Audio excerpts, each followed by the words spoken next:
aussi vous-même les recherches. Ça vient de l'Égypte antique. Et quand on met justement l'alliance au niveau de l'annulaire, on dit que l'annulaire, au niveau de l'annulaire, il y a une veine qui relie l'annulaire au cœur.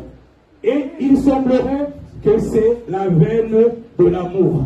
Donc quand tu mets l'alliance, selon la tradition du monde, selon l'origine, il y a une veine qui est reliée à ton cœur, qui est soi-disant la veine de l'amour. Donc c'est une coutume qui a commencé au niveau de l'Égypte. Et quand nous lisons la Bible, vous savez que tout ce qui a un rapport avec l'Égypte, souvent c'est Pharaon et tout cela, il y a beaucoup de pratiques qui ne glorifient pas forcément Dieu. Et donc tu vénères quelque part le Dieu de l'amour. Et le Dieu de l'amour, quand on va dans la mythologie grecque, il y a une déesse de l'amour, je crois c'est Aphrodite.